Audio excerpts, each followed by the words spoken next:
How are you?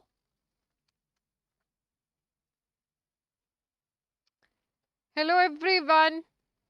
How are you?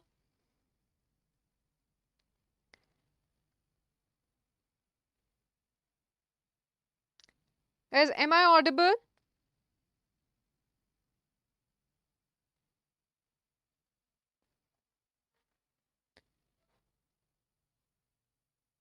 All right. So I think I'm visible and audible to all of you. So once again, hello everyone. So good evening, Neat Stars. It's time to rise and shine. And today we are going to start with the first lecture of UZI series in zoology.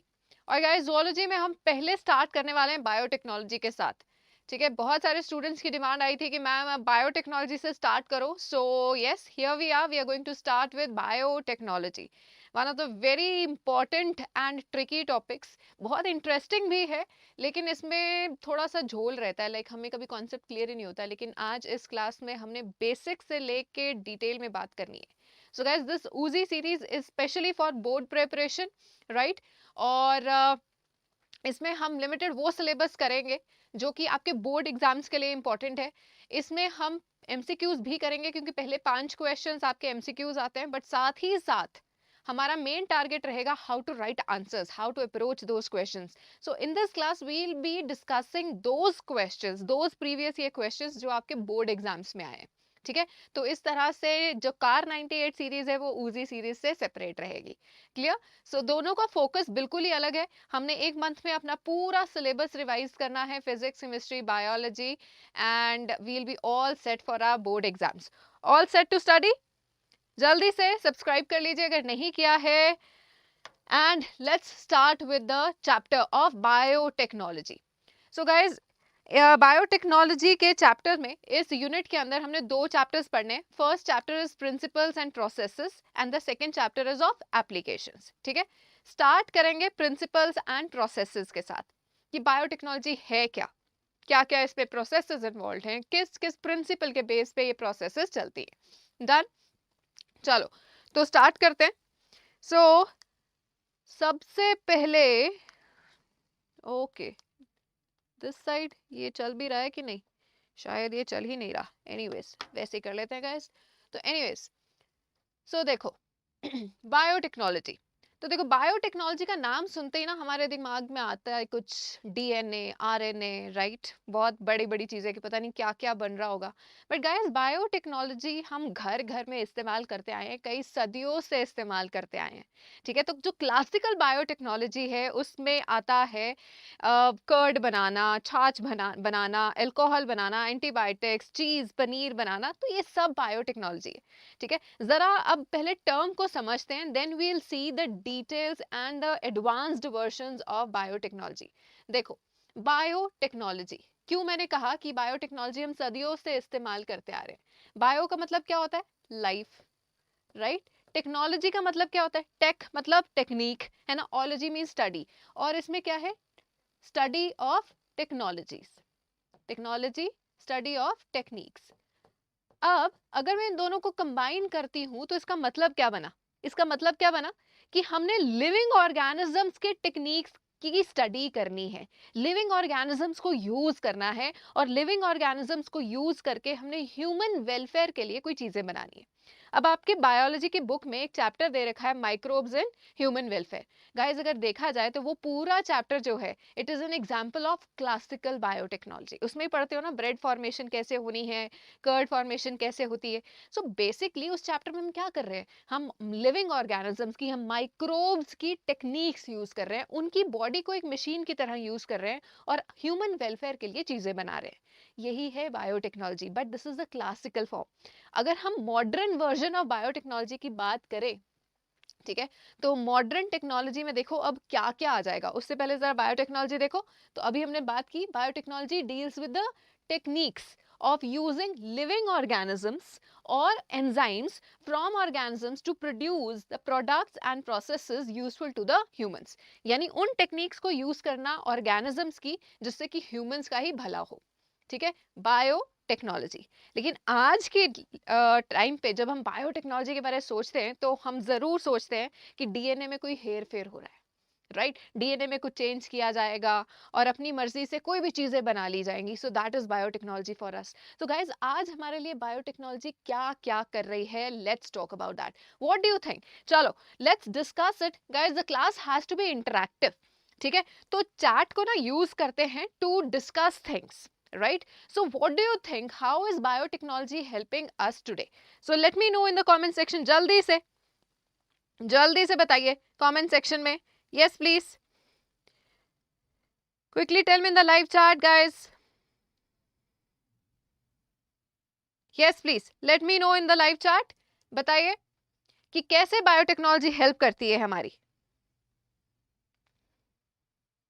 All right, so I am sure कि आप लोगों को idea हो रहा है कि biotechnology हमारे लिए क्या क्या हेल्प करती है. तो देखो गाइस, यहाँ पे अगर मैं हेल्प की बात करूँ ना तो आ जाएगा एप्लीकेशंस. तो क्या क्या एप्लीकेशंस हैं बायोटेक्नोलॉजी की?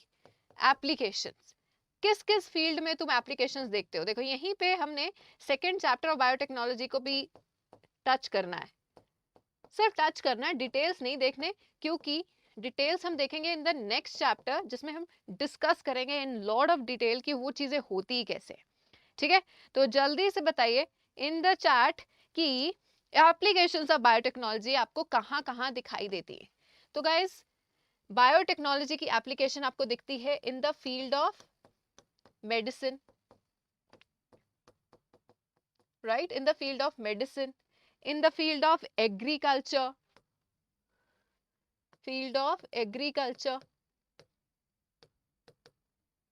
right, agriculture and even transgenic organisms बनाने के लिए. ये है हमारा नेक्स्ट चैप्टर. ठीक है, लेकिन नेक्स्ट चैप्टर में ट्रांसजेनिक या ट्रांसजेनिक एनिमल्स बनाने के लिए. सो ये है हमारा नेक्स्ट चैप्टर. क्लियर? लेकिन हमने उस नेक्स्ट चैप्टर में जो जो चीजें पढ़नी है कि मेडिसिन बनाई जा रही हैं या फिर क्योर ढूंढा जा रहा है या जो हॉर्मोन्स हैं वो बनाए जा रहे हैं, वो सारी चीजें कैसे बनाई जाएंगी, this is what we are going to learn in this first chapter. ठीक है, मैं बहुत बार पहले एप्लीकेशंस करवाती हूँ, लेकिन बहुत सारे स्टूडेंट्स को उसका ना like they are not able to understand the significance.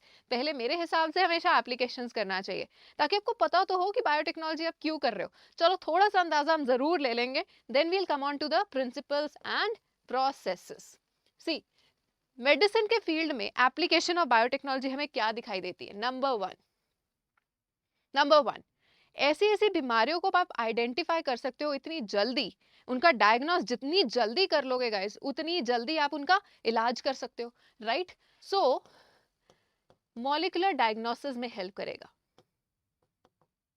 अभी ये कोविड-19 है, इसका डायग्नोसिस करने के लिए कौन सा टेस्ट हम यूज करते हैं? RT-PCR, right. सो वो RT-PCR किसकी टेक्निक है? बायोटेक्नोलॉजी यूज की जा रही है, बायोटेक्नोलॉजी की एक प्रोसेस है. सो मॉलिक्यूलर डायग्नोसिस, इसमें PCR आ जाएगा, इसमें हम इलाइजा के बारे पढ़ेंगे, ये सब हमारे सिलेबस में है. Sorbent SA. ठीक है, and we'll be talking about autoradiography. ये सब हमने पढ़ना है, रेडियोग्राफी. क्लियर? मॉलिक्यूलर डायग्नोसिस के अलावा बहुत सारे हॉर्मोन्स हमें बना के देती है ये बायोटेक्नोलॉजी. जैसे कि गाइस, पुराने ज़माने में अगर किसी को डायबिटीज़ होता था ना, शुगर की बीमारी, यानी किसी के अंदर इंसुलिन कम होता था, तो उसको पिग का इंसुलिन दे देते थे. क्या करते थे? पिग का इंसुलिन दे देते थे. उसको पिग का इंसुलिन देते थे. तो पिग के इंसुलिन को कहा जाता है पिग्यूलिन.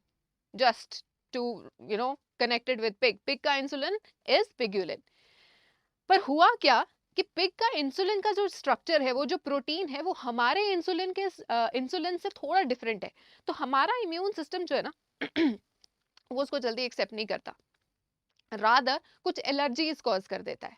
तो इसलिए फिर हुआ क्या कि पिग का इंसुलिन देना बंद कर दिया गया. पर अब डायबिटीज से सफर करते हुए जो लोग हैं वो क्या करेंगे? तो उस सिचुएशन में बायोटेक्नोलॉजी आई. बायोटेक्नोलॉजी ने हमें ऐसी प्रोसेसेस दी हैं, ऐसी टेक्निक्स दी हैं, जिससे कि हम बिल्कुल सेम टू सेम ह्यूमन का इंसुलिन ही बना सकते हैं और उसको पैक करके हर उस इंसान को दे सकते हैं जिसको कि उसकी ज़रूरत है. राइट, तो ये हॉर्मोन्स बनाए, जैसे कि इंसुलिन. अब जिसको थायरॉक्सिन की कमी है उसको थायरॉक्सिन दिया जाएगा, ग्रोथ हार्मोन दिया जा सकता है, आर यू गेटिंग दिस? तो ये अलग अलग हॉर्मोन्स बनाने में भी ये हमारी हेल्प करती है, ठीक है। तो ये हो गया।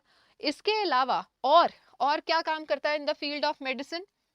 जीन थेरेपी, ये सब हम पढ़ेंगे। अगर जीन ही खराब है तो बायोटेक्नोलॉजी की हेल्प से हम जीन को चेंज कर सकते हैं, राइट। ठीक है, तो अगर हम मेरे अंदर मान लो किसी जीन की अगर कोई डेफिशिएंसी है तो इस स्टेज में तो वो कुछ हो नहीं सकता। लेकिन अगर ये हमें डायग्नोसिस बहुत ही अर्ली स्टेज में पता लग जाता है, एम्ब्रियोनिक स्टेज में पता लग जाता है कि होने वाले बच्चे में ये डेफिशिएंसी हो सकती है, तो ऐसी सिचुएशन में एम्ब्रियोनिक स्टेज में ही उसकी जीन को, उसके किसी मिसिंग जीन को रिप्लेस कर दिया जाता है, ठीक है। तो मिसिंग जीन को रिप्लेस कर देंगे, या फिर अगर वो जीन डिफेक्टिव है तो उसको रिप्लेस कर देंगे। Are you getting this? ठीक है, तो ये सारे काम करती है बायोटेक्नोलॉजी हमारे लिए। In the field of agriculture बहुत ही मजेदार, ठीक है, फील्ड ऑफ एग्रीकल्चर में अब golden sorry not golden, green revolution सबने सुना हुआ है, ठीक है। अब ग्रीन रेवोल्यूशन में क्या हुआ था कि बहुत ज्यादा हाई यील्डिंग वेराइटीज यूज की गई, बहुत सारे केमिकल्स यूज किए गए, बहुत सारे केमिकल्स यूज किए, पेस्टिसाइड्स यूज किए।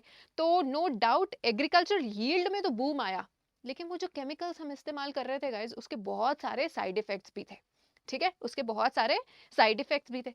तो अब रेस्क्यू के लिए, बचाव के लिए फिर से कौन आया? Biotechnology, right. तो वो ग्रीन रेवोल्यूशन का जो एकदम से हमें उसका इफेक्ट दिखाई दिया, उसका जो पॉजिटिव इफेक्ट दिखाई दिया, ने हमने उसके नेगेटिव इफेक्ट्स को इग्नोर कर दिया। लेकिन जब वो नेगेटिव इफेक्ट्स बहुत ही बड़े भूत बन के हमारे सामने आए तो हम उसको इग्नोर नहीं कर पाए।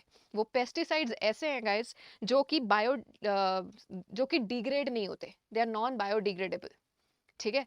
तो इस चक्कर में हुआ नुकसान। लेकिन बायोटेक्नोलॉजी ने हमें ऐसी प्रोसेसेस दी हैं कि हम बिना ऐसे केमिकल्स यूज किए, बिना पेस्टिसाइड्स यूज किए, बिना फर्टिलाइजर्स, केमिकल फर्टिलाइजर्स यूज किए अपना एग्रीकल्चर यील्ड बढ़ा सकते हैं, ठीक है। हम ऐसी क्रॉप्स बना सकते हैं जिनसे जिनमें विटामिन ए का कंटेंट ज्यादा होगा। गोल्डन राइस बड़ी इंपॉर्टेंट एग्जांपल है, ये हमने पढ़नी है, ठीक है। फ्लेवर सेवर नाम का हमने टमाटर बनाया है। फ्लेवर सेवर, इसका फ्लेवर भी अच्छा है और ये जल्दी गलता भी नहीं है, ठीक है। एक होता है देसी टमाटर और एक होते हैं ये फ्लेवर सेवर, ठीक है। तो फ्लेवर सेवर का फ्लेवर भी अच्छा है और ये जल्दी खराब भी नहीं होता। ये सारी चीजें हम पढ़ेंगे, क्यों नहीं खराब होता, गोल्डन राइस गोल्डन कैसे है, क्यों इसमें विटामिन ए ज्यादा हुआ, कैसे हमने बढ़ाया। We'll be discussing all of it. But बात यह है इन शॉर्ट कि ये सारी चीजें पॉसिबल है ओनली बिकॉज ऑफ बायोटेक्नोलॉजी, ठीक है। तो हम और बहुत सारी चीजें पढ़ते रहेंगे इन द कमिंग चैप्टर। चले, so after we have seen कि बायोटेक्नोलॉजी हमें बहुत बहुत बड़ी ब्लेसिंग बन के आई है हमारी लाइफ में, तो let's come to the principles and processes, ठीक है गाइस।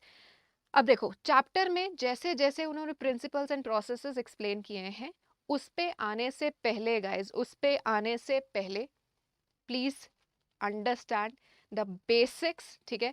अभी हम एनसीईआरटी पे नहीं आ रहे, अदरवाइज एनसीईआरटी तुम्हारे पास होनी चाहिए हर एक क्लास में।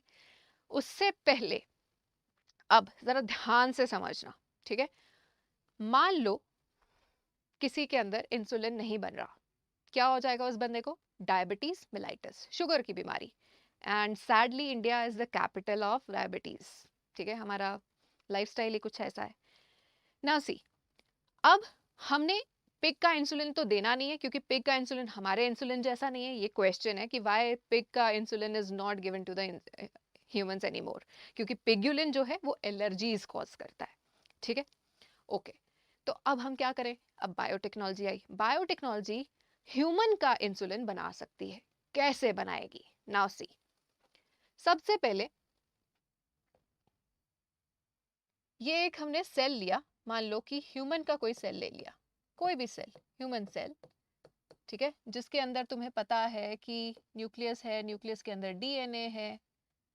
अभी अभी जेनेटिक्स की क्लास लगा के हटे हो ना किरण मैम के साथ, है ना? तो तुमने इतना तो आराम से पढ़ लिया है। आई नो आज तुमने बहुत मजेदार चीजें की है गाइस। एक तरफ जेनेटिक्स चल रहा है जिसमें कि तुम पढ़ रहे हो कि जीन्स होते क्या है, ठीक है। अब उन्हीं जीन्स के अंदर हमने कैसे ऑल्टरेशन करनी है, ये बायोटेक्नोलॉजी है, ठीक है। तो दोनों चैप्टर्स ना बड़े बहुत ही बढ़िया से हमने स्केड्यूल सेट किया है कि उधर तुम्हारा बेस क्लियर हो रहा है कि जीन क्या चीज है, और इधर हम जीन्स की मैनिपुलेशन करने वाले हैं, यानी उनको बदलने वाले हैं। नाउ लिसन, तो ये है ह्यूमन सेल, ठीक है। अब ह्यूमन सेल में से हमने सबसे पहले तो क्या निकालना है, हमने इसका डीएनए निकाल लिया, ये सारा इसका डीएनए, ठीक है। हमने क्या निकाल लिया, इसका न्यूक्लियर मटेरियल निकाल लिया, this is the nuclear material means DNA, ठीक है।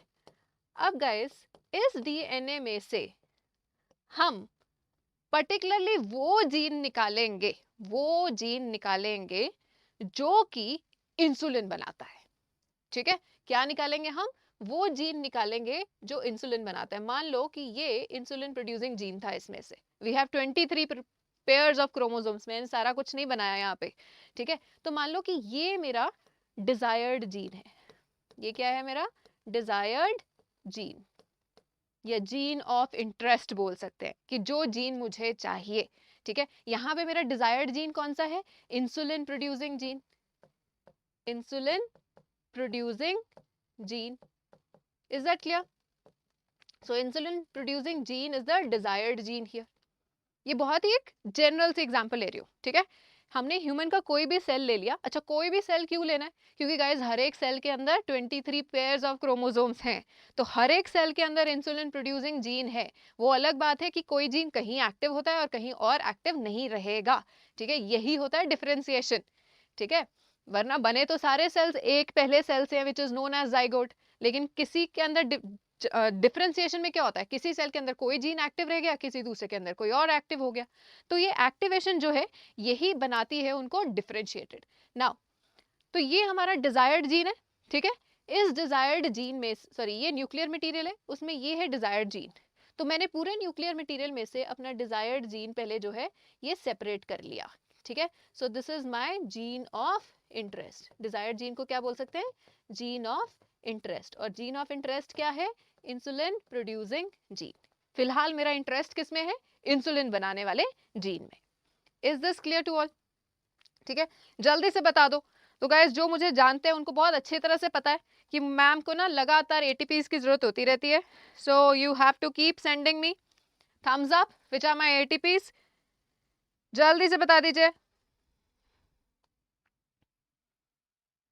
ठीक है। चलो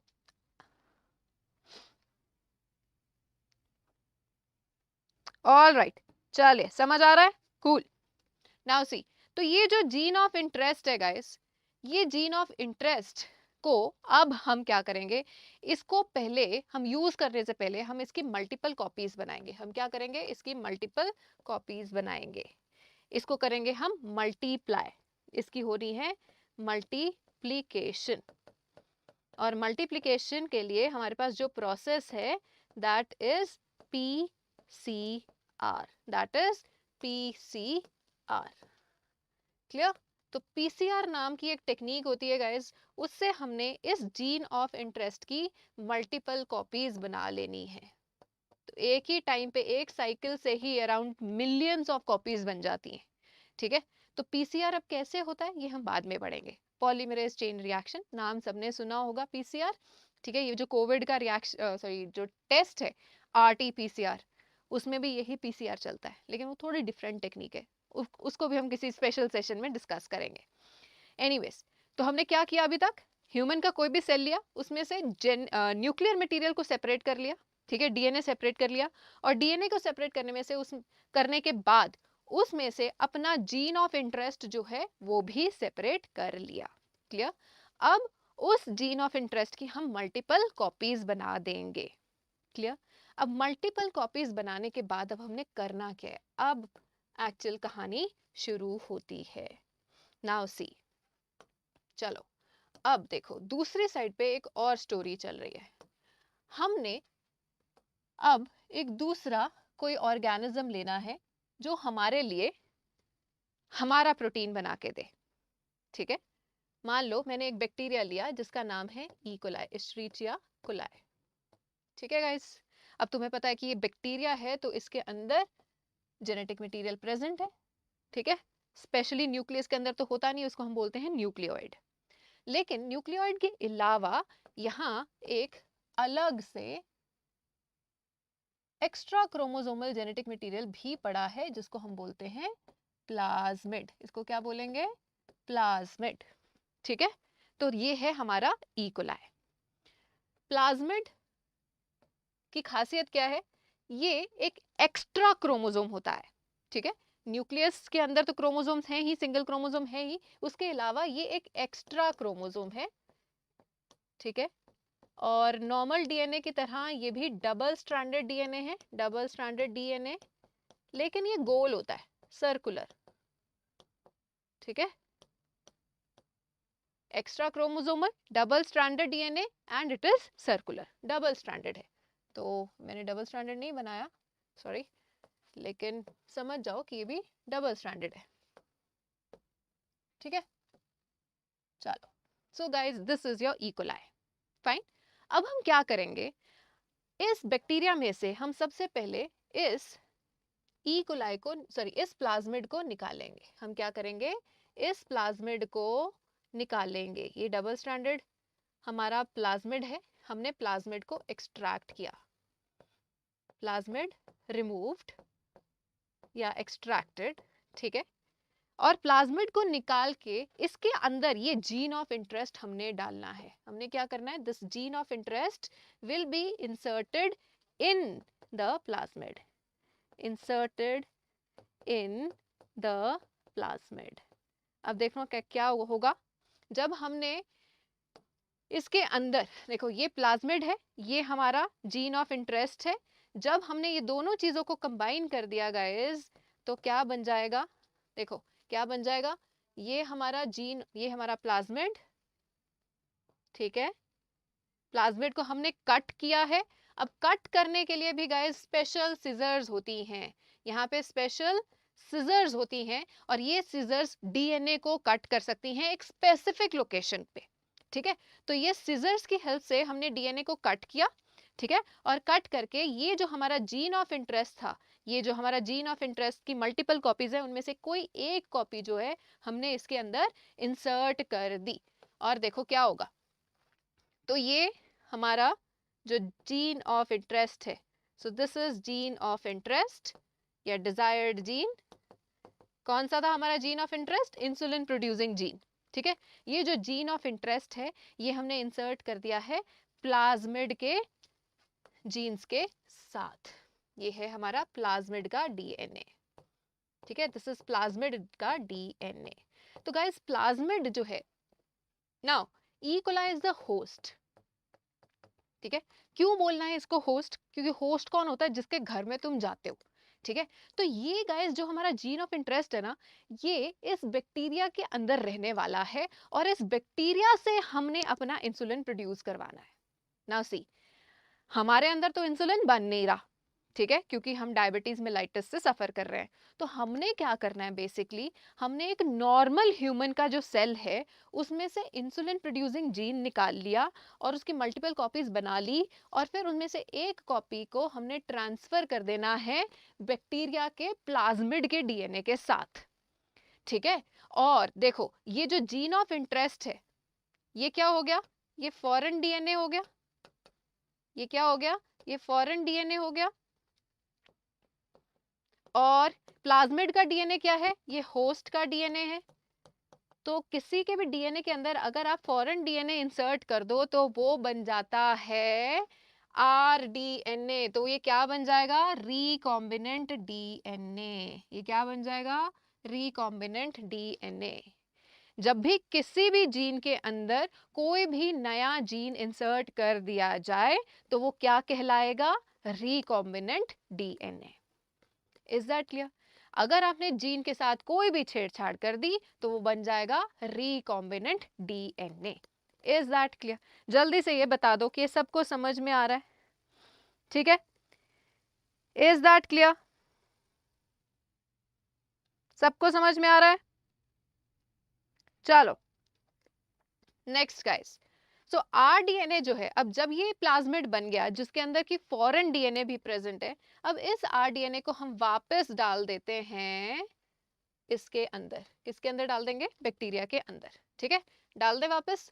चलो अगली स्लाइड पे डालते हैं। तो देखो अब हमने क्या किया, हमारा ये जो ई कोलाई है, अब इस ई कोलाई के अंदर ये इसका नॉर्मल न्यूक्लियाइड तो है ही, अब इसके अंदर हमने साथ ही साथ इंसर्ट कर दिया अपना वो plasmid which is carrying the foreign DNA as well. ये फॉरेन डीएनए भी इसके अंदर प्रेजेंट है। तो ये अब क्या कंटेन कर रहा है? This is overall rDNA, recombinant DNA. Now guys understand, ये जो होस्ट है जिसके अंदर the host, the bacteria, E coli in this case, जिस भी होस्ट के अंदर फॉरेन डीएनए होता है, यानी जिसके अंदर आरडीएनए ओवरऑल होता है, उस होस्ट को हम बोलेंगे ट्रांसफॉर्म्ड। जिसके डीएनए को हमने बदल दिया उसको हम क्या बोलेंगे? Transformed host. ट्रांसफॉर्म्ड का मतलब ही क्या है? जो बदल गया। कैसे बदल गया? कि उसके अंदर एक फॉरेन डीएनए आ गया। कहाँ से आया है? ह्यूमन के अंदर से आया है। कौन सा जीन लाया है? इंसुलिन प्रोड्यूसिंग जीन लाया है। इन दिस केस, इस केस में हम कौन सा जीन कंसिडर कर रहे हैं? Insulin producing gene. Is that clear? ठीक है, तो देखो ये जो ट्रांसफॉर्म होस्ट हुआ है, अब इस होस्ट ने करना है multiply. Now this will multiply.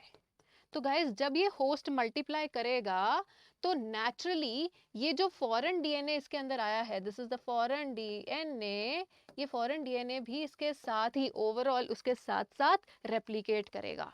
तो देखो जितने भी नए डॉटर बैक्टीरिया बनेंगे, जितने भी नए डॉटर बैक्टीरिया बनेंगे उनके अंदर नेचुरली हमारा ये फॉरेन डीएनए भी जाएगा। ये तो था ही, ठीक है, इसके साथ साथ फॉरेन डीएनए भी जा रहा है, फॉरेन डीएनए भी रेप्लिकेट हो रहा है।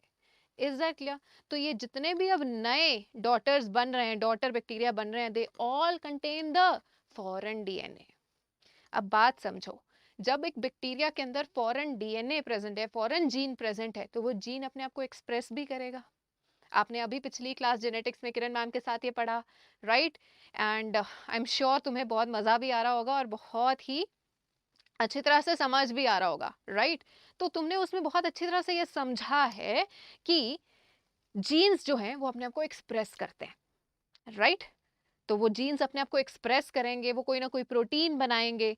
तो जब वो जीन्स अपने आप को एक्सप्रेस करेंगे यानी वो कोई ना कोई प्रोटीन बना रहे हैं, तो अगर इसके अंदर ये फॉरेन डीएनए भी प्रेजेंट है तो इस फॉरेन डीएनए की वजह से जो बनना था वो भी बनेगा। इन दिस केस क्या बनने वाला है? इंसुलिन। तो गाइज ये जो बैक्टीरिया है, now they are going to express their foreign DNA, they are going to express the foreign DNA. Foreign DNA को एक्सप्रेस करने का मतलब क्या है? उस डीएनए ने जो प्रोटीन कोड करना था अब वो प्रोटीन बनेगा। सो फॉर्मेशन या production of desired product, and in this case what is the desired product? Desired protein, जैसे कि insulin, production of desired product और प्रोटीन। फिर हम क्या करते हैं? फिर इस प्रोटीन को हम गाइस कलेक्ट करेंगे, ठीक है, वील कलेक्ट इट या सेपरेट कर लेंगे बाकी चीजों से, सेपरेशन होगी उसकी, उसमें प्रेजर्वेट, उसको प्योरीफाई करेंगे और उसके अंदर प्रेजर्वेटिव ऐड करेंगे, ठीक है, addition of preservative. Is that clear? ठीक है, अब देखो एक बार दोबारा से रिपीट कर लेते हैं कि अभी तक हुआ क्या है। देखो ह्यूमन का सेल लिया, ठीक है, अब जिस सेल से हमने अपना डिजायर्ड जीन निकाला है इसको गाइस हम कहते हैं सोर्स। इसको क्या कहेंगे? सोर्स, ठीक है। तो सोर्स कोई भी सेल हो सकता है। ह्यूमन सेल में से हमने डिजायर्ड जीन निकाला, डिजायर्ड जीन को निकालने के बाद उसकी मल्टीपल कॉपीज बनाई और उस मल्टीपल कॉपीज में से उसको हमने किसके अंदर डाल दिया है? ई कोलाई के अंदर। अब बेसिकली ई कोलाई के अंदर डालने के ना कई तरीके होते हैं, ठीक है, इसको इसके अंदर इंसर्ट करने के कई तरीके होते हैं। हमने यहाँ पे कौन सा तरीका इस्तेमाल किया है कि हमने इस प्लाज्मिड को निकाला, ठीक है, प्लाज्मिड को कट किया, उसके अंदर अपना डिजायर्ड जीन डाला और फिर उस प्लाज्मिड को वापस उसके अंदर इंसर्ट कर दिया। समझ रहे हो? तो यहाँ पे हमने बड़ा लंबा सा मेथड यूज किया है। अब तो बायोटेक्नोलॉजी बहुत एडवांस हो चुकी है और हमारे पास बहुत बहुत बहुत सारे इंटरेस्टिंग और इजी वेज हैं जिससे कि हम उसको क्विकली इस अपने फॉरेन डीएनए को क्विकली उसके अंदर इंसर्ट कर सकते हैं। पढ़ेंगे हम, जीन गन्स होती हैं भाई, ठीक है, जैसे आपकी उजी गन है ना, ऐसे ही बायोटेक्नोलॉजी में हमने यूज करनी है जीन गन्स, बायोलिस्टिक्स, ठीक है, we'll be reading all about it. तो एनीवेज, हमने ये जो हमारा फॉरेन जीन है इसको किसी ना किसी तरह से इकोलाई के अंदर पहुंचा दिया। फिर ऐसा इकोलाई जिसके अंदर फॉरेन डीएनए प्रेजेंट होगा उसको क्या कहेंगे, ट्रांसफॉर्म्ड या रिकॉम्बिनेंट बोल सकते हो। उसको मल्टीप्लाई करवाएंगे, मल्टीप्लाई करवाएंगे तो वो अपने आप साथ साथ फॉरेन डीएनए को एक्सप्रेस भी करेगा, प्रोड्यूस करेगा उसका डिजायर्ड जीन, और फिर उसको सेपरेट कर लेंगे, सेपरेशन ऑफ प्रोटीन, उसकी प्योरिफिकेशन करेंगे और उसके अंदर प्रिजर्वेटिव डाल देंगे। Is that clear? अब प्रिजर्वेटिव डालने के बाद गाइज अब हम इसको भेज देंगे, अब हम इसको भेज देंगे for clinical trial, sent for clinical trials, ठीक है। सो गाइस ये है हमारे बेसिक से स्टेप्स, बेसिक से स्टेप्स। समझ में आया इतना? जल्दी से बता दो कि इतना क्विकली समझ में आया है। Is that clear? समझ में आया? ठीक है, जल्दी से थम्स अप दे दीजिए and let me know if you are able to understand this quickly. बिल्कुल अदिति, क्लास कल भी होगी, ठीक है, लेकिन गाइस हमें टाइम थोड़ा सा चेंज करना पड़ेगा। देखो अभी 5 to 6 मैम की क्लास थी, तो मैम को भी थोड़ा सा टाइम लग गया है ना, कि एक टॉपिक शुरू हुआ होता है तो फिर एक बार रिदम बनी होती है तो हमारा मन करता है कि हम उसको तो कंप्लीट कर ही दें, and then I think you also need a break of 15 to 20 minutes in between, तो we'll always start a class at 6:30। Done? जैसे आज हमने 6:30 पे स्टार्ट किया तो ऐसे क्लास स्टार्ट करेंगे। डन? और यस आपको सारे नोट्स मिलेंगे गाइस, पीडीएफ सबको बिल्कुल मिल जाएंगे, इनके डीपीपीज भी मिल जाएंगी। So we'll also attach our Telegram channel, आपको वो सारी चीज़ें आपको डिस्क्रिप्शन बॉक्स में मिल जाया करेंगी। एंड गाइज इस क्लास में, as I have said in the very beginning, this class is for preparing for the board exams, ठीक है। तो बोर्ड एग्जाम्स के लिए क्योंकि हमने प्रिपेयर करना है तो हमें आंसर राइटिंग बहुत अच्छी तरह से आनी चाहिए। तो गाइज हर एक क्लास में ये मैंडेटरी होगा कि हम कोई ना कोई आंसर ज़रूर लिखेंगे, ज़रूर लिखेंगे और उसको पोस्ट करेंगे टेलीग्राम चैनल पे। Guys Telegram channel will not be open for through out the day, ठीक है। एक पर्टिकुलर टाइम डिसाइड कर लेंगे हम जिसमें कि आपने अपने सिर्फ आंसर्स वहाँ पे पोस्ट करने हैं। Is that clear? ठीक है, and that is it, and I will be reviewing the answers, all the teachers of this channel they will be reviewing your answers and reverting back, और जिसका best answer होगा उसको हम class में shout out देंगे and हम दिखाएंगे कि उसने आंसर कितना अच्छी तरह से लिखा है। So you have to write down the answers. Is that clear? ठीक है, सब करेंगे? जल्दी से बताओ, give me a thumbs up and let me know that you will do this exercise. You will?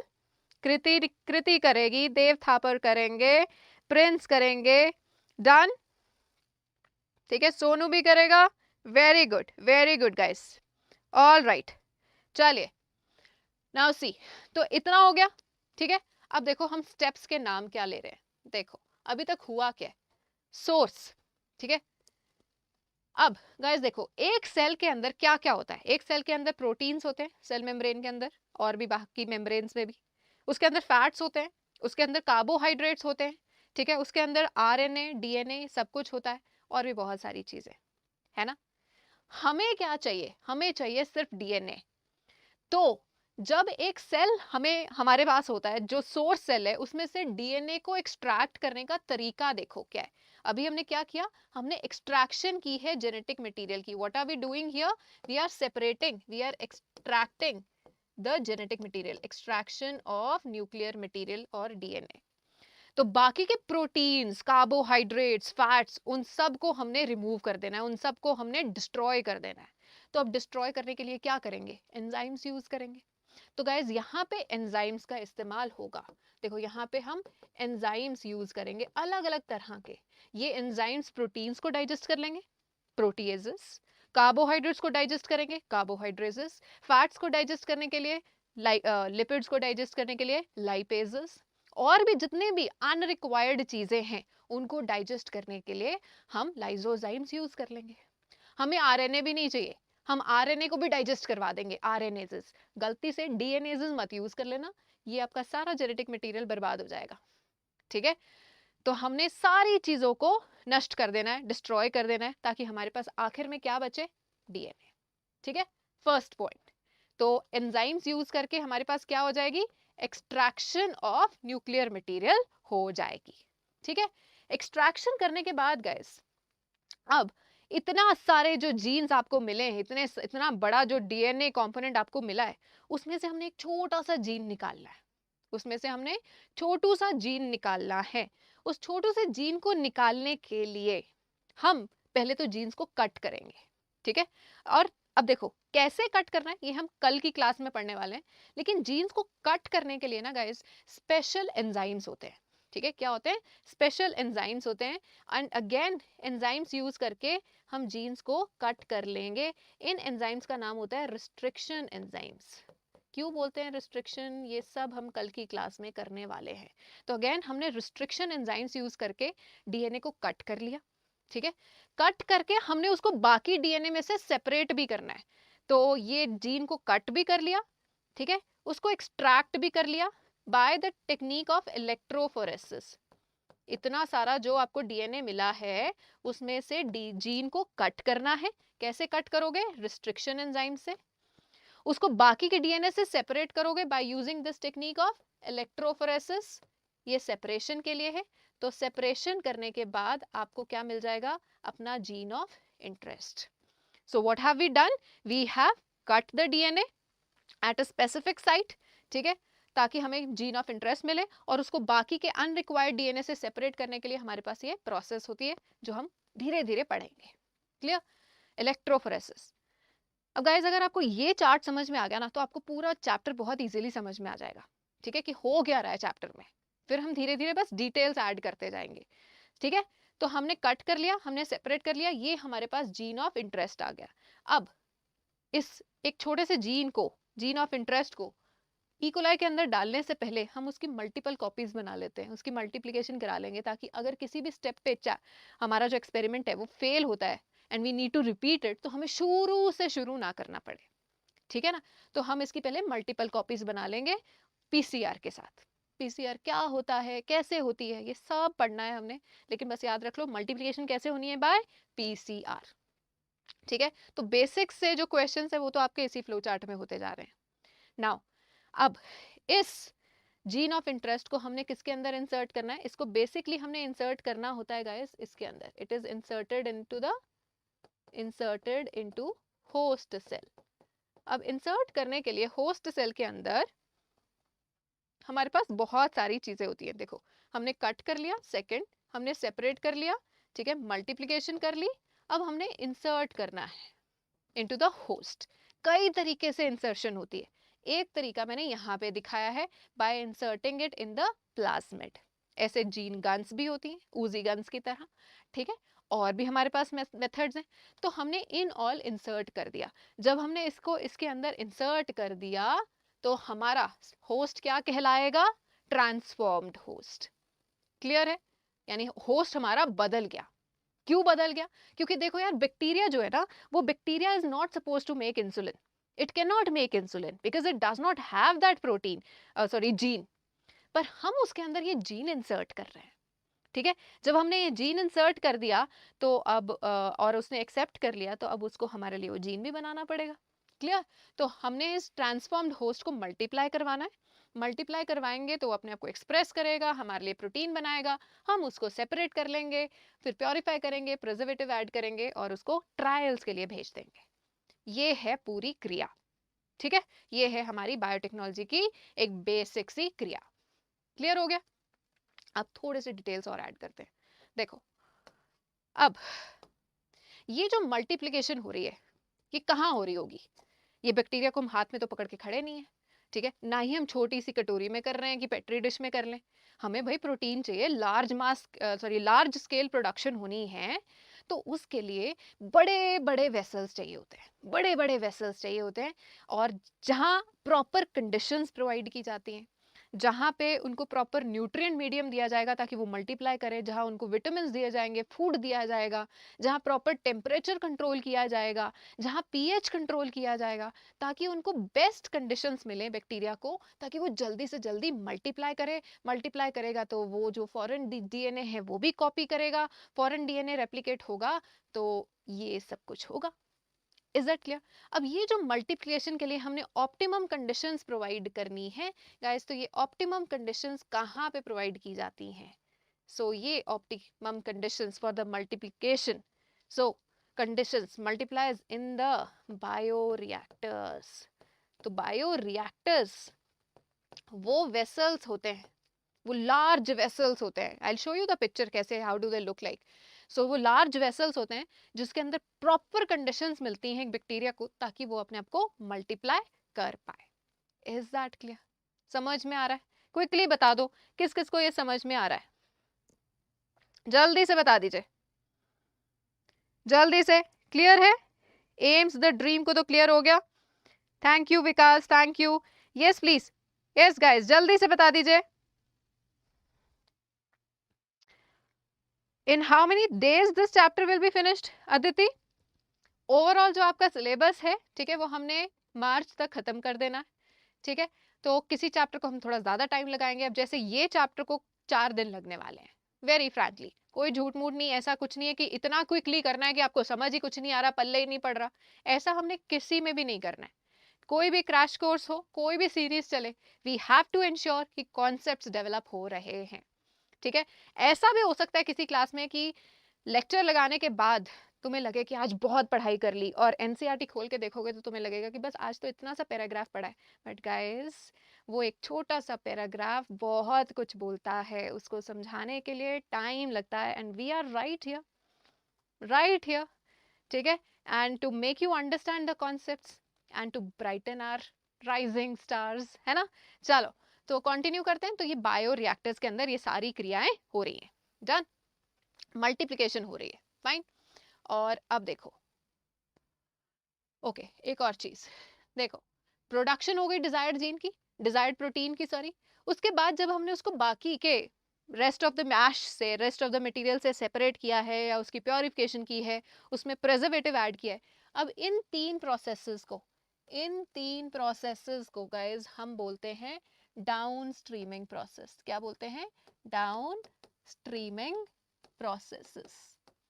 These three processes are collectively known as downstreaming processes. जब एक बार desired protein बन गया तो उसके बाद उसकी collection, purification और preservative ऐड करने को क्या कह देंगे? downstreaming processes. इससे पहले जो भी हुआ है, इससे पहले जो भी हुआ है उसको क्या बोल देंगे? upstreaming processes. उसको क्या बोल देंगे? upstreaming processes. समझ में आ रहा है? ठीक है। तो सिर्फ लास्ट के ये 3 स्टेप्स जो हैं इनको बोलना है डाउनस्ट्रीमिंग। इससे पहले हमने जो भी किया है, ह्यूमन सेल कलेक्ट करने से, एंजाइम्स यूज करने से, ये सब करने से, इसको हम क्या कहेंगे? Upstreaming processes. Is that clear guys? जल्दी से बता दीजिए, is this clear? Clear? Jyoti को क्लियर है, बाकी लगे हुए हैं अपना काम करने। चलो एनीवेज, आ जाओ। अब देखो गाइस, अब देखो, अब हमने ये बेसिक सी प्रोसेस देख ली है, ठीक है। तो ओवरऑल जो बायोटेक्नोलॉजी में हमारी प्रोसेस यूज हो रही है, ये सारी प्रोसेसेस यूज हो रही हैं, ठीक है। ये हमारी प्रोसेस है। अब प्रोसेस, कोई भी काम करने से पहले तुम उसके इंग्रेडिएंट्स कलेक्ट करते हो ना, है ना। तो कोई भी रेसिपी बनाने से पहले तुम उसकी वो बेसिक इंग्रेडिएंट्स कलेक्ट करते हो। तो यहाँ पे भी हमने ये प्रोसेस करने से पहले हमने उसके टूल्स कलेक्ट करने हैं। देखो, अब देखो, इस पूरे एक फ्लो चार्ट को देख के मुझे जल्दी से चैट बॉक्स में बताते जाओ कि क्या क्या क्या क्या क्या टूल्स हम यूज कर रहे हैं। डाउट आया है भी, एक जेन्युइन डाउट आया है। Let's see, why do bacteria express their gene? Because they do not need it, and if it is not working in human, means it's dysfunction or something. How will it go in E. coli and start expressing? Okay, very good. Vegwin, I'm sorry if I'm not pronouncing your name right, but now listen. ये जो human cell लिया है, ठीक है, ये एक normal इंसान का लिया है, मेरा नहीं लिया, अगर मेरे अंदर मान लो कि अगर इंसुलिन नहीं बनता तो मेरा नहीं लेना, किसी और का लेना है जिसके अंदर की वो जीन नॉर्मल है, उसका जीन यूज करना है। Is that clear? बैक्टीरिया के अंदर नहीं है।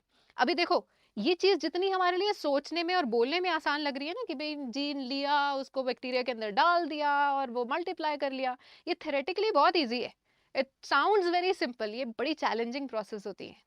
हम पढ़ेंगे क्या क्या चैलेंजेस आते हैं और कैसे हमने उसको सॉल्व किया। अगर ये चैलेंजिंग प्रोसेस ना होती गाइज, फिर तो तुम कोई भी जीन निकाल लो और किसी के अंदर भी ठोक दो और बस पता नहीं क्या क्या बनता रहेगा। ऐसा नहीं है, because there are challenges, there are restrictions, ठीक है। बट एनीवेज, हमारा भी दिमाग बहुत तेज है, हम भी रिस्ट्रिक्शंस को काट के हम अपने इन चैलेंजेस को फॉलो आई मीन फेस करते हुए हमने बहुत सारी यूजफुल चीजें बनाई हैं बाय यूजिंग दीज प्रोसेसेस, ठीक है। But anyways, coming back to the question, my question was what are the tools, what are the overall basic requirements for all this process, for this whole process. देखो, number 1, हमें क्या चाहिए? हमें चाहिए एक source. This is process 1, sorry process का tool number 1। This is a basic first requirement. हमें क्या चाहिए? हमें सोर्स चाहिए जिसमें से हम जीन ऑफ इंटरेस्ट निकाल सके। और हमें क्या चाहिए? हमें चाहिए होस्ट जिसके अंदर हम जीन ऑफ इंटरेस्ट डाल सके। हमें चाहिए बहुत सारे एंजाइम्स जो प्रोटीन्स, कार्बोहाइड्रेट्स, फैट्स, आरएनए और जितनी भी फालतू चीज़ें, अनरिक्वायर्ड चीज़ें, उन सब को डाइजेस्ट कर सके, वो एंजाइम्स चाहिए। हमें रिस्ट्रिक्शन एंजाइम्स चाहिए डीएनए को कट करने के लिए। हमें ये प्रोसेसेस करने के लिए डिवाइसेस चाहिए, इजंट इट? हमें पीसीआर करने के लिए डिवाइसेस चाहिए। और हमें क्या चाहिए? हमें प्लाज्मिड चाहिए। अगर हम इस प्रोसेस से अपना जीन ऑफ इंटरेस्ट इंसर्ट कर रहे हैं तो हमें क्या चाहिए? हमें प्लाज्मिड चाहिए। गाइस, प्लाज्मिड क्या कर रहा है? प्लाज्मिड हमारे इस फॉरेन डीएनए को होस्ट के अंदर लेके जा रहा है। बात समझना, बड़ी इंपॉर्टेंट बात आ रही है। प्लाज्मिड क्या कर रहा है? Please watch. प्लाज्मिड क्या कर रहा है? प्लाज्मिड बाहर आया, उसके अंदर हमने जीन ऑफ इंटरेस्ट डाला और उसको वापस होस्ट के अंदर डाल दिया। तो what is plasmid doing for us? Plasmid is carrying plasmid is carrying this gene of interest into the host cell. ऐसा कोई स्ट्रक्चर जो फॉरेन डीएनए को इसके अंदर, होस्ट के अंदर लेके जाएगा, उसको हम वेक्टर कहेंगे। वो क्या कहलाएगा? वो वेक्टर कहलाएगा। वो वेक्टर कहलाएगा। वेक्टर का मतलब क्या होता है? Carrier. So this plasmid is carrying the foreign DNA into the host cell. Is that clear? तो हमें और क्या क्या चाहिए? Another requirement is the vector. What do we need vector? अच्छा, वेक्टर्स कई तरह के होते हैं, it is not just plasmid. Plasmid सिर्फ एक टाइप है, अदरवाइज और भी कई तरह के हमारे पास वेक्टर्स होते हैं। Is that clear? चलो, ऑल राइट। सो ये हो गया हमारा होस्ट ट्रांसफॉर्म, ठीक है। अब ट्रांसफॉर्म हो गया तो उसको मल्टीप्लाई करवाने के लिए और हमारी रिक्वायरमेंट क्या है? कि हमारे पास बायो रिएक्टर्स होने चाहिए, राइट तो गाइज, ये है हमारे सारे टूल्स, ये है हमारी सारी बेसिक रिक्वायरमेंट्स। क्लियर? तो गाइज देखो, अभी तक जो पूरी प्रोसेस पढ़ी है उसमें हमने क्या किया है? हमने किया क्या है? जो 3 मेन स्टेप्स हैं, now this is clearly given in your NCERT, 3 steps, ठीक है। अंडरस्टैंड, हमने ओवरऑल किया क्या है अब तक? हमने आइडेंटिफाई किया अपना डिजायरेबल जीन, कि हमें चाहिए कौन सा जीन, हमने करना क्या है, ठीक है ना। हमने अंडरस्टैंड किया कि हमने करना क्या है, और उस काम को करवाने के लिए हमने उस डिजायरेबल जीन को पूरे अपने क्रोमोसोम्स के सेट में से, इतने ज्यादा जीन्स में से हमने आइडेंटिफाई कर लिया, ठीक है। अब आइडेंटिफाई करने के बाद हमने उसको किसके अंदर इंट्रोड्यूस करवाया? होस्ट के अंदर इंट्रोड्यूस करवाया। और फिर हमने इंश्योर किया कि वो जो जीन हमने इंसर्ट कर दिया होस्ट के अंदर, वो होस्ट के अंदर रहे, और जैसे जैसे होस्ट मल्टीप्लाई होता है वो डॉटर सेल्स में भी ट्रांसफर होता जाए। तो देखो, 3 स्टेप्स क्या किए हैं? आइडेंटिफिकेशन की है ऑफ डीएनए। कौन से DNA? Desired DNA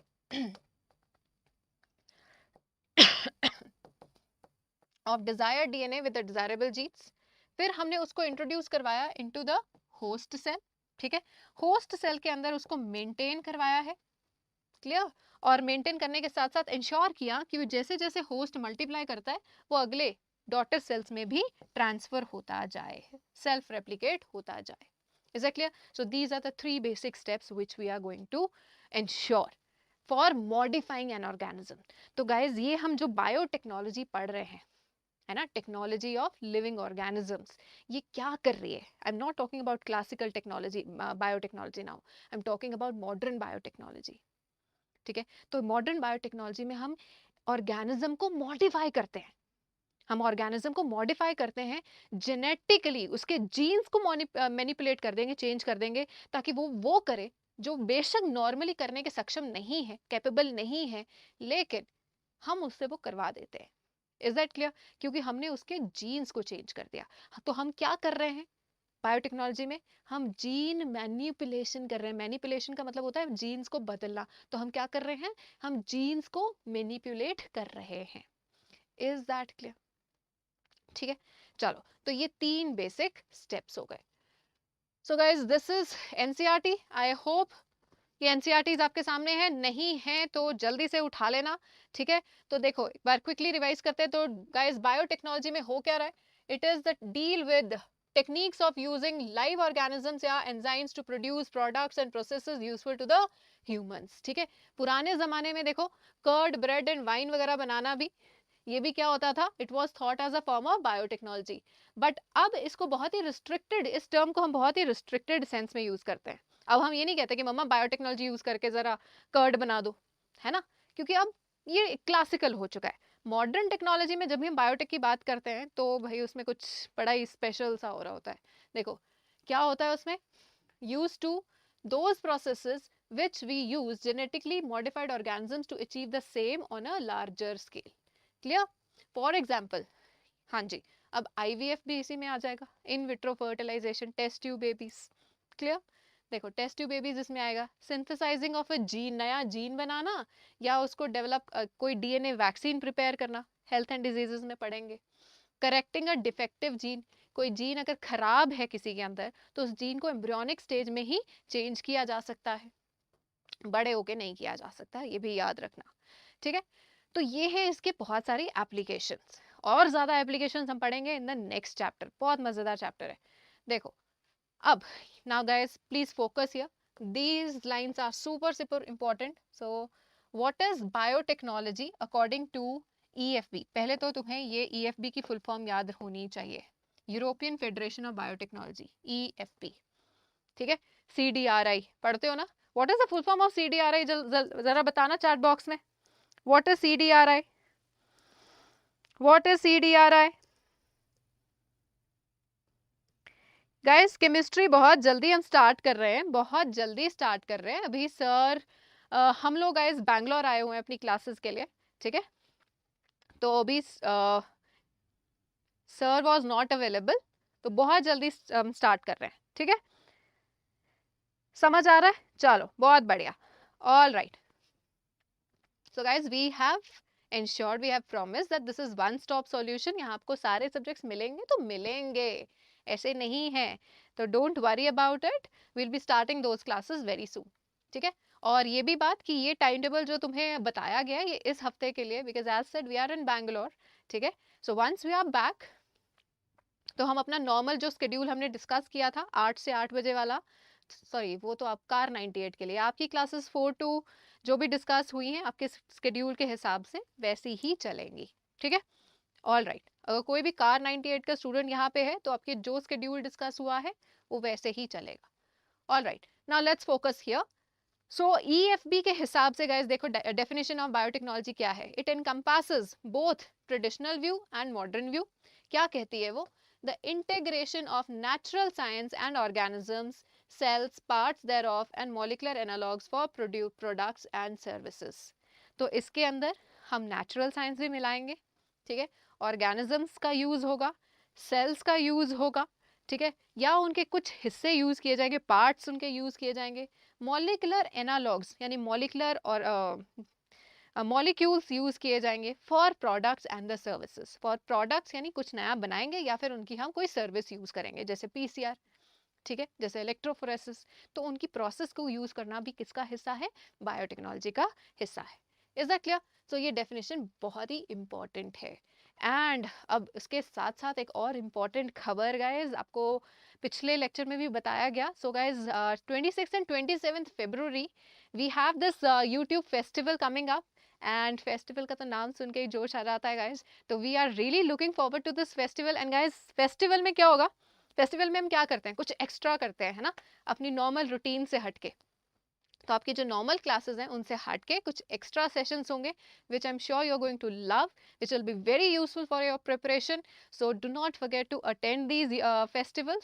yes, festival की जो भी हमारी प्रिपरेशंस होगी, be a part of it. इसमें हम कुछ स्पेशल सेशंस लेंगे, जैसे कि हमने प्लान किया है एक एनिमल किंगडम के बारे. और भी बहुत सारे सेशंस आ रहे हैं and you will be notified very very very soon. Clear? चलिए चलें आगे. ऑल राइट गाइस, तो ये डेट याद रखना, इस फेस्टिवल को नहीं भूलना है. जैसे हम दिवाली या क्रिसमस या किसी भी और फेस्टिवल को याद रखना है, तो इस फेस्टिवल को भी याद रखना है guys, because this is going to make you NEET stars, right? So be a participant and join the family. चलिए, सो देखो अब टूल्स की बात एक बार फिर कर लेते हैं. तो क्या क्या हमें टूल्स करने थे, क्या क्या हमें टूल्स चाहिए, जल्दी से बता दो. I have already discussed with you.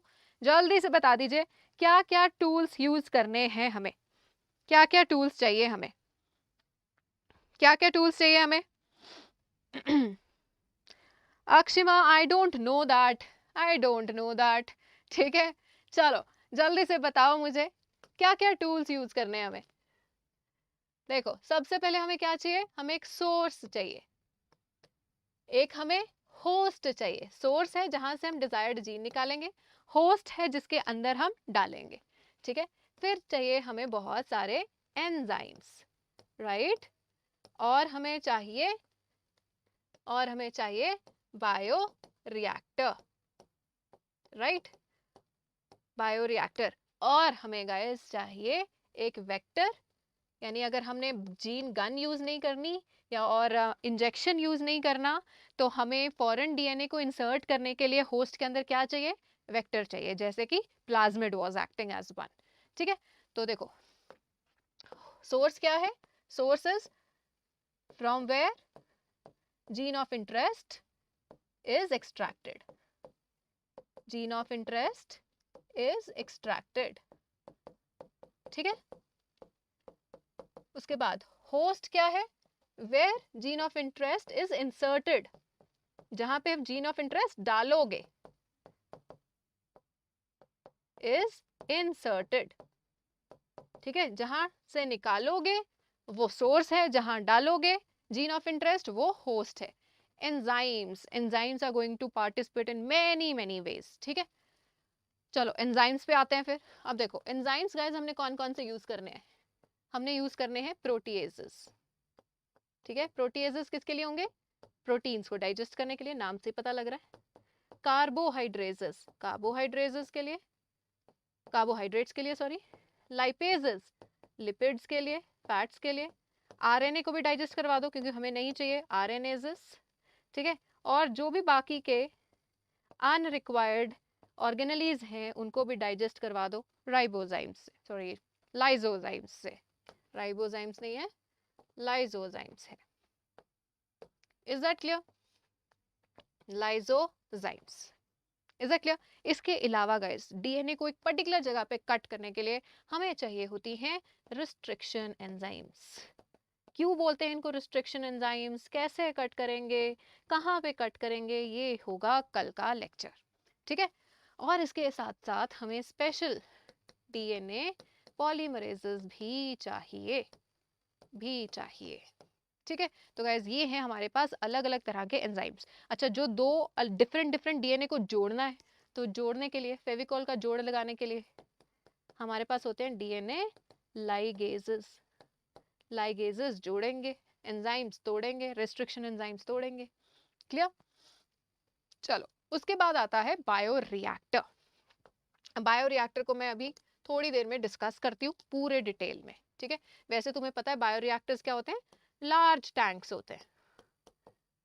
ठीक है, large tanks which provide optimum conditions, which provide optimum, optimum का मतलब ऐसी कंडीशंस जहां मैक्सिमम, मैक्सिमम क्या हो जाएगा, रेप्लिकेशन होगा. ठीक है, ऑप्टिमम कंडीशंस. ठीक है जी, चलो, और वेक्टर क्या होता है? वेक्टर होता है कैरियर। तो ये क्या करेगा? It carries the foreign DNA into the host cell. ठीक है, ये होस्ट सेल के अंदर इसको लेके जाएगा। फॉर एग्जाम्पल प्लाज्मिड, और भी हमारे पास है ऐसे, और भी होते हैं, जैसे कॉस्मिड्स होंगे, बैक होगा, यैक होगा। ये हमें बहुत ज़्यादा डिटेल नहीं करना है स्कूल के एग्जाम्स के लिए। Is that clear? ठीक है, तो चलो, तो ये सारे टूल्स हैं जो हमने पढ़ने एक एक करके डिटेल में। ठीक है, आज तो अभी हमने सिर्फ क्या देखा है, टीजर देखा है, मूवी तो भी बाकी है। ठीक है, तो चलो स्टार्ट करते हैं थोड़ा सा गाइस। तो थोड़ा सा देखो क्या स्टार्ट कर रहे हैं हम। सबसे पहले तो हम स्टार्ट करेंगे, ओके ये प्रिंसिपल्स आ गए हमारे, हमें चाहिए टूल्स। सबसे पहले जो टूल हम पढ़ रहे हैं गाइस, दैट इज बायोरिएक्टर। ठीक है, so the first tool that I am going to discuss here, that is bioreactor. ठीक है, तो बायोरिएक्टर्स क्या होते हैं? Bioreactors are the large vessels. Bioreactor पता है कैसे दिखता है? बायोरिएक्टर ऐसा दिखता है, ये देखो, इस तरह के दिखते हैं बड़े बड़े बायोरिएक्टर्स। ये हैं बायोरिएक्टर्स, लार्ज वेसल्स हैं, लार्ज वेसल्स हैं। क्लियर? और इतने लार्ज स्केल पे प्रोडक्शन की जाती है इन चीजों की, लार्ज स्केल प्रोडक्शन। ठीक है, चलो, ऑल राइट। तो देखो, अब बायोरिएक्टर्स में हो क्या रहा है। अब एनसीईआरटी के फिगर में आने से पहले let's discuss this. So basically small volume cultures can not yield appreciable amount. अगर हम उसको थोड़ा पेट्री डिश में बनाएंगे तो वो हमें ज्यादा प्रोडक्ट तो देने नहीं वाला। ठीक है, so in order to produce large quantities हमें क्या चाहिए? बायोरिएक्टर्स चाहिए। बायोरिएक्टर्स क्या करते हैं? ये लार्ज वॉल्यूम्स यानी 100 से 1000 लीटर्स ऑफ कल्चर को प्रोसेस कर सकते हैं। ठीक है, ये लार्ज वेसल्स हैं in which raw materials are biologically converted into the specific products. Individual enzymes डाले जाते हैं, ठीक है, using the microbial plant, animal और human cell. क्लियर? किसी भी सेल से हम अपना काम करवा सकते हैं। डन। बायोरिएक्टर क्या करता है? ये ऑप्टिमम कंडीशंस प्रोवाइड करता है। ऑप्टिमम मींस बेस्ट कंडीशंस जहां मैक्सिमम यील्ड हो सके for achieving the desired product in optimum growth conditions of temperature, pH, substrate, salt, vitamins and oxygen. तो ऐसे vessels को हम क्या कहते हैं guys? We call them bioreactors. Is that clear? We call them bioreactors. समझ में आया सबको? ठीक है, ऑल राइट। अब आगे देख लेते हैं। देखो ये बायोरिएक्टर्स जो हैं ये दो तरह के, let's go back to the NCERT figure. देखो ये, yes guys, very important diagram, very very important diagram. Draw करने के लिए आ सकता है, लेबलिंग के लिए आ सकता है, इलास्ट्रेशन के लिए आ सकता है। इलास्ट्रेट करने का मतलब होता है कि तुम्हें एक्सप्लेन करना है कि इसका आर्किटेक्चर, इसका डिजाइन ऐसा क्यों है। यानी फोम ब्रेकर है तो क्यों है, ये क्या कर रहा है, ये क्या कर रहा है, ये नीचे से ऐसा सिलेंड्रिकल यानी कर्व्ड ही क्यों है, स्क्वायरिश क्यों नहीं है। तो this is illustration, illustration of diagram. ठीक है ना। नाउ सी, ये दो तरह के बायोरिएक्टर्स यहाँ पे दिए हुए हैं। This is the simple stirred, this one is simple stirred tank bioreactor. ठीक है, एंड दिस इज सिंपल स्पार्स्ड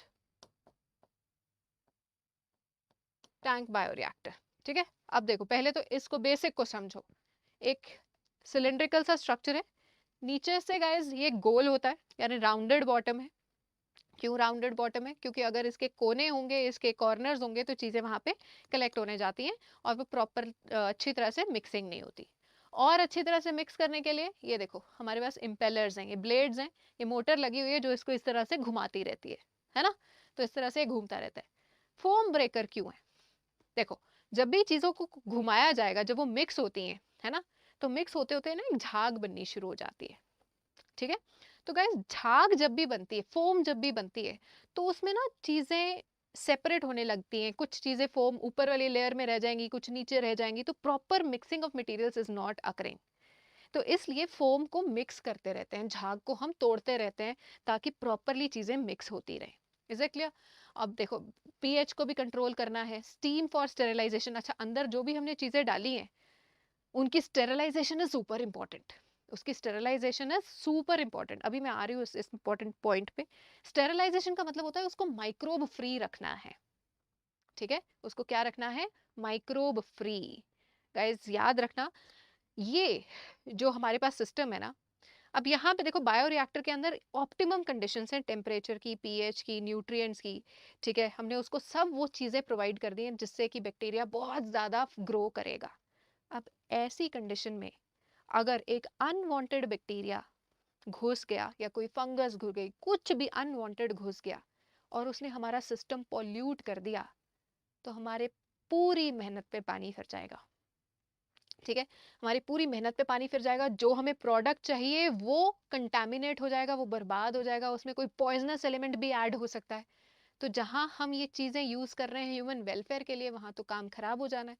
तो इसलिए you have to ensure during this whole process, जो हमने स्टार्टिंग में इतना बड़ा फ्लो चार्ट बनाया है, इस पूरी प्रोसेस के दौरान आपको दो चीजों का ध्यान रखना होता है। देखो हम एक तो क्या कर रहे हैं, हम एक तो जीन मैनिपुलेशन कर रहे हैं, है ना, जीन्स को चेंज कर रहे हैं, और साथ ही साथ हमने ध्यान रखना है कि during the whole process sterile conditions are maintain. Sterile मतलब जर्म फ्री कंडीशंस। ठीक है, ताकि कोई भी अनडिजायर्ड बैक्टीरिया या फंगस या कोई भी वायरस वहां पे घुस ना पाए।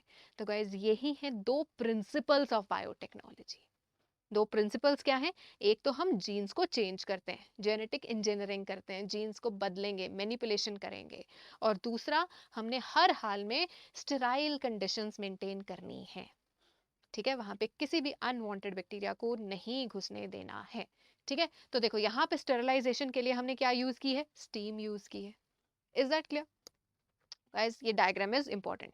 अच्छा, इसमें हमने क्या किया, इसमें हमने इन एडिशन, इससे हटके ये कैसे है, थोड़ा सा अलग कैसे है, कि इसके अंदर गाइस, इसके अंदर हमने देखो ऑक्सीजन बबल्स ट्रांसफर किए हैं, इसमें हमने ऑक्सीजन बबल्स इंड्यूस किए हैं। तो ऑक्सीजन बबल्स की वजह से क्या होगा, सरफेस एरिया इंक्रीज होगा, सरफेस एरिया इंक्रीज होगा, तो सरफेस एरिया इंक्रीज होने से यील्ड ज्यादा बढ़ेगी, है ना। तो इस तरह से guys it is going to help us. Is that clear? ठीक है, preservative, yes Hemang Sharma, preservative is also a tool, why not, we can add it. लेकिन क्योंकि हम इस चैप्टर में ज्यादा प्रेजर्वेटिव्स के बारे में पढ़ नहीं रहे, तो इसलिए हमने उसको यूज यहाँ पे मैंने नहीं रखा, मैंने सिर्फ मोटे मोटे तौर पे आपको मेन से बताए हैं कि कौन से टूल्स हैं। But yes, definitely preservatives are also your tools. ठीक है ना। तो देखो ये diagrams are super duper important. Clear?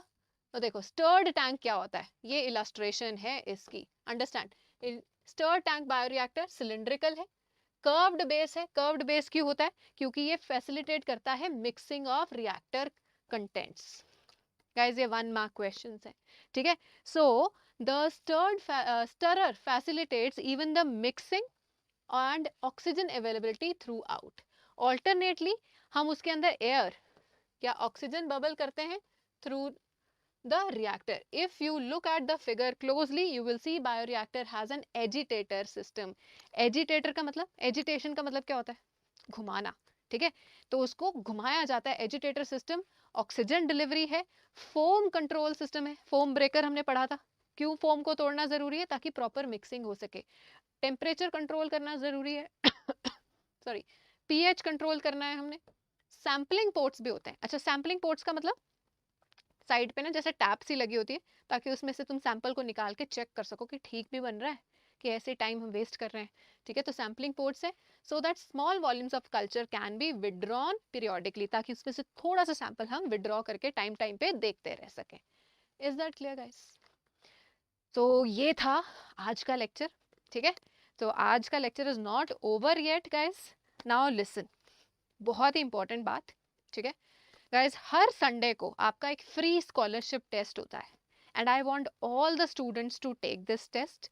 Take this test, क्योंकि ये खेल खेल में ही आपकी स्कॉलरशिप लग सकती है, 100% स्कॉलरशिप लग सकती है for the plus course.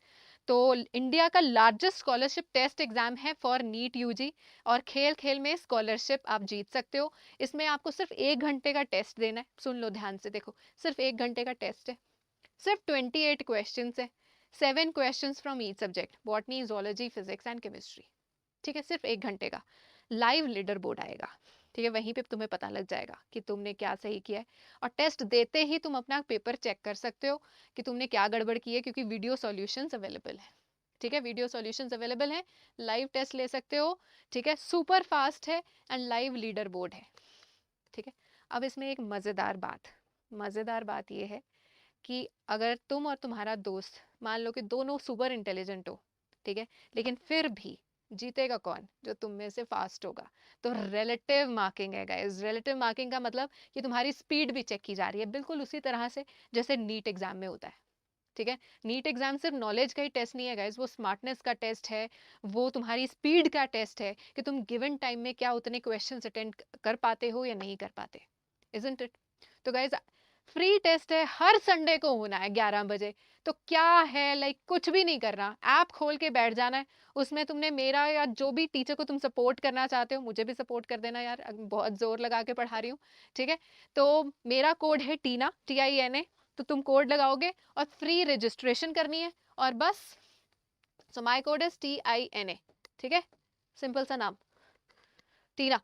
So Tina code use करके फ्री रजिस्ट्रेशन कर सकते हो और खेल खेल में तुम स्कॉलरशिप जीत सकते हो। और देखो स्कॉलरशिप छोटी मोटी नहीं है, स्कॉलरशिप ऐसी है गाइस कि फर्स्ट 3 रैंक होल्डर्स को 100% स्कॉलरशिप मिलेगी प्लस कोर्स में, 100% स्कॉलरशिप। तो डेट याद कर लो, 28 फरवरी, जैसे वो शादियों के कार्ड्स पे लिखा होता है ना कि डेट याद कर लो और इस डेट पे तुमने पहुंच जाना है, तो इसी तरह से डेट याद कर लो, टाइम याद कर लो, 1 घंटे का टेस्ट है और खेल खेल में तुम स्कॉलरशिप जीत जाओगे, ठीक है।